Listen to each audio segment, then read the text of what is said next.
If you have a rule in the NHL that takes 3 pages, it might be a little bit wordy. So today we're going to talk about interference.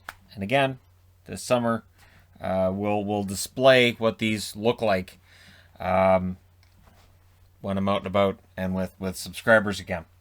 So rule number 56 in the National Hockey League's interference. And if you want to see penalties that are called sometimes not, penalties that will cause fans to jump to their feet and yell, "Come on, are you serious?"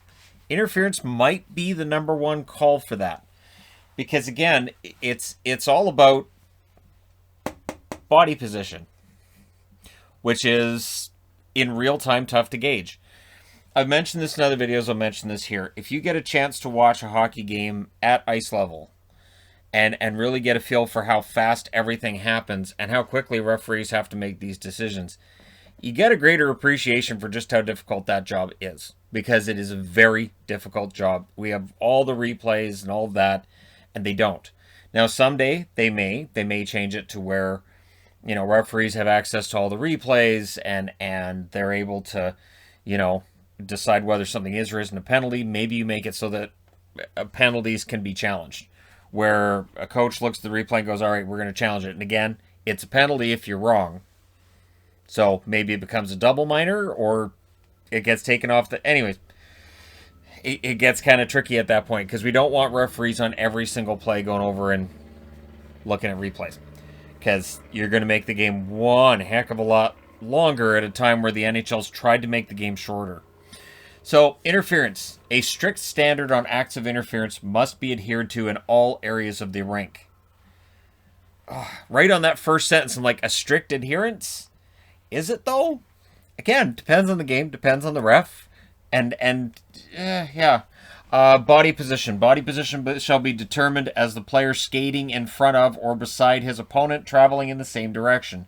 A player who is behind the opponent who does not have the puck, may not use his stick, body, or free hand in order to restrain his opponent, but must skate in order to regain or reestablish his proper position in order to make a check. So, this wasn't being called in the olden days of the late 1990s, early 2000s. It really wasn't. He's ahead of me. I'll just grab him, pull him back. I'll, get in his way. Maybe I'll throw a skate out. It really wasn't being called as much as it is now. A player is allowed the ice he is standing on, body position, in ellipses, and is not required to move in order to let an opponent proceed. A player may, quote, block the path of an opponent provided he is in front of his opponent moving in the same direction. Moving laterally and without establishing body position, then making contact with the non-puck carrier is not permitted and will be penalized as interference.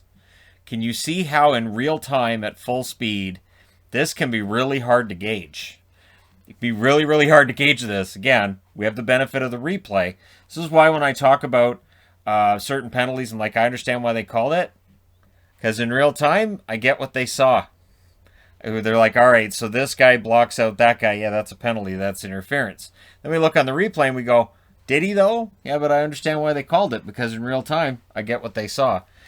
Moving laterally and without establishing body position, making contact with the non-puck carrier is not permitted, will be penalized as interference. A player is always entitled to use his body position to lengthen an opponent's path to the puck, provided his stick is not utilized to make himself, quote, bigger, and therefore considerably lengthening the distance his opponent must travel to get where he's going. That, again, is kind of vague, isn't it? So you're trying to make sure the guy doesn't have a clear path to the net. It's kind of hard not to have your stick impeding him on some level, and there has to be some allowance for a guy to have his stick in his hands, and you don't want him to have it straight forward right at the guy he's facing, because you might trip the guy, right? You don't want that. So again, distance opponent travel, his free hand is not used, and he does not take advantage of his body position to deliver an otherwise illegal check. So the illegal check is the interference as well. And that is like one of the top highly controversial issues when it comes to penalties in the NHL. That's not interference. That's a good check. Okay. Possession of the puck. The last player to touch the puck other than the goalkeeper shall be considered the player in possession. The player deemed in possession of the puck may be checked legally, provided the check is rendered immediately following his loss of possession. So what does immediately mean? The NHL deems it as 0.6 seconds. So 0.7 seconds, interference. You're a referee watching the game live. Does it look like 0.6 seconds? Sometimes it's not that clear. So again, it's immediately. I'm a referee. What's immediately? Did he have time to stop? Did he have time to turn? Did the opposing player see him coming and decide, I'm going to take this hit and it's going to be an interference penalty? How does that work? So, yeah. Restrain. The actions of a player who does not have body position but instead uses illegal means, example, hook with a stick, hold with hands, trip with the stick in any manner to impede the opponent who is not in possession of the puck. Illegal means are acts which allow a player or goalkeeper to establish, maintain, or restore body position other than by skating. But see, this is the thing. If he hooks him with a stick, that's hooking. So you'd give him a hooking penalty, right? Or are they saying here the hook is an interference penalty? So this is why a lot of the time we'll see that's interference, and we're like, but it was a hook. They deemed it was interference. It's a trip. That's interference. And we look at that and we look in the replay and go, but it was a trip. It was interference. Again, there are times where I think that the rule book could probably be maybe modified to make it a little bit less wordy. I'm still on page 1. Now, technically, page 3 ends right here where you've got Rule 57 for tripping. So you see that line there? I'm going to there. All right. And anybody who's going to say, you should use a PowerPoint presentation to make it better. No, it doesn't. PowerPoint makes nothing. But I did that. I did my time. I did that when I did an office job. PowerPoint makes nothing better ever. It just doesn't. So here we are. A pick. A pick is really controversial. A pick is the action of a player who checks an opponent who is not in possession of the puck and is unaware of the impending check or hit. He had his head down. This right here says, hey, he wasn't aware of an impending hit. The rule says if he has his head down and he's not aware of it, it's interference. There you go. A player who is aware of an impending hit, not deemed to be a legal battle for the puck, again in quotes, may not be interfered with by a player or goalkeeper delivering a, quote, pick. Why are all these things in quotes? A player delivering a, quote, pick is one who moves in an opponent's path without initially having body position, thereby taking him out of the play. When this is done, an interference penalty shall be assessed. So, a pick. I've lost my check. Okay, I'm assigned to this guy. Now I'm going to go back and I'm going to make sure I've got him blocked out from the net. Could be deemed as interference, depending on how I do it.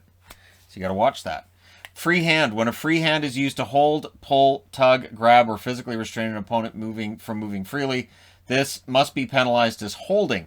The free hand may be used by a player to fend off an opponent or his stick, but may not be used to hold an opponent's stick or body. So you use your free hand to hold the guy off, but you may not hold the player. So this, not this. The moment you grab that jersey, it's holding. You fend him off, it's not. Although if you don't have body position, it might be interference. So, yeah. Stick. A player who does not have body position on his opponent who uses his stick, either the blade or the shaft, including the butt end of the shaft, to impede or prevent his opponent from moving freely on the ice, shall be assessed a hooking penalty. So, it's a hook with the butt end of the stick. I don't see that get called as a hook. I mean, the hook almost always is with the blade that I've seen. Although you can see, too, where they'll wrap it around the guy and hold him back. But then that could be called holding as well. A lot of these are multiple penalties for the price of one.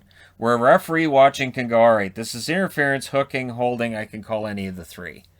So this is why we'll see something get called, and the actual call may be different from what we saw. You may say, well, why was that a hook? Well, actually, that was interference. Well, so we'll call that interference. Well, why was that interference? Well, actually, that was... So, again...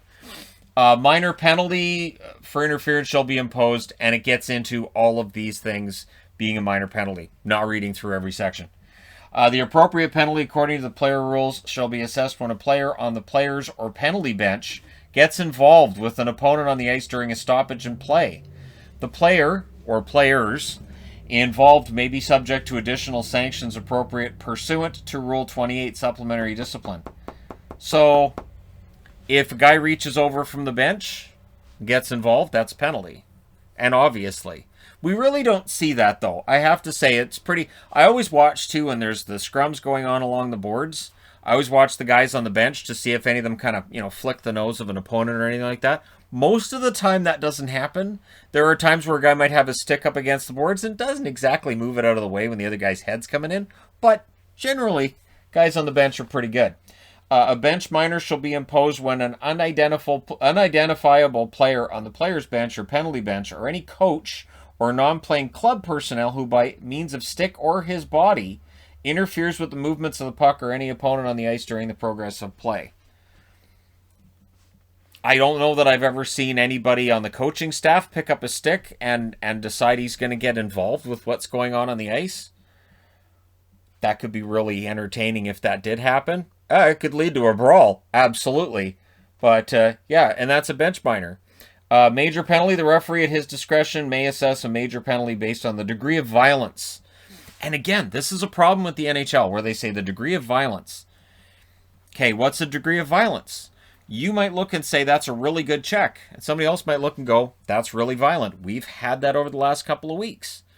Where one person might think something's really violent and the other person doesn't. And then we get over here, game misconduct penalty, penalty shot. Penalty shot can be awarded in the case of interference if somebody's got a clear shot at the net and you hold them back, then it's a penalty shot. Now, the penalty shot itself has changed. So while I'm talking about rules, the penalty shot itself has changed. It used to be, tripping's changed as well, so I might as well throw that in here. It used to be that if a guy gets a shot on a breakaway, even if he's held up and he's hooked in this, they don't call it a penalty shot. They're like, well, he got a shot away. So it's not a penalty shot. It's a penalty for hooking or tripping or interference. It's not a penalty shot. Now, even if a guy gets a shot off, if you can say he got the shot off, but he only got about 40% of the power on it he would have because he was getting harassed by the guy behind him or the guy next to him, then it's a penalty shot. And by next to him, I mean not directly next, because then you're getting into whether or not it's a breakaway.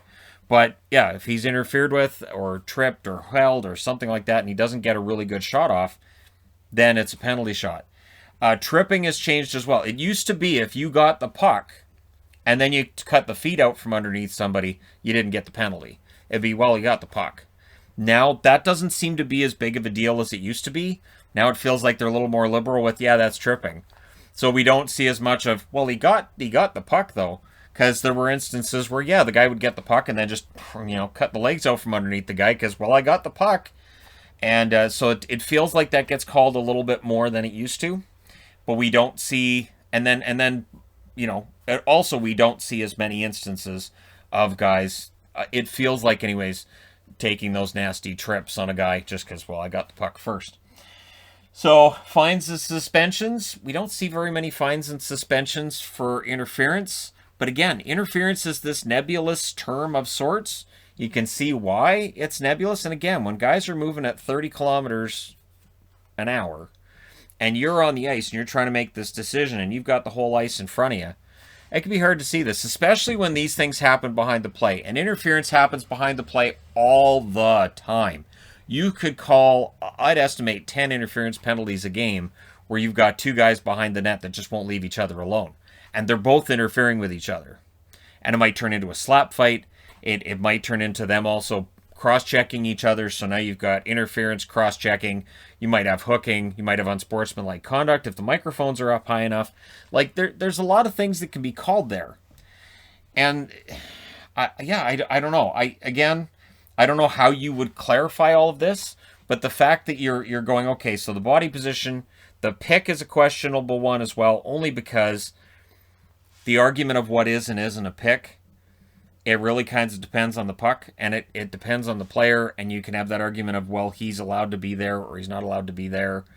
And it is one of those things where when you see it in the game, And I think this is the number one penalty that will draw people out of their seats, looking for a call that they don't get. And then when their team gets that penalty, they're jumping up going, well, what about that last play over there? You know, Bob totally interfered on that play, and now we're getting that penalty. It's a tough one. And for people getting into the game, it might be, I would think for somebody learning hockey, it might be the toughest one to learn. Like hooking, tripping, slashing, all these are pretty self-explanatory. The interference, not necessarily quite as much.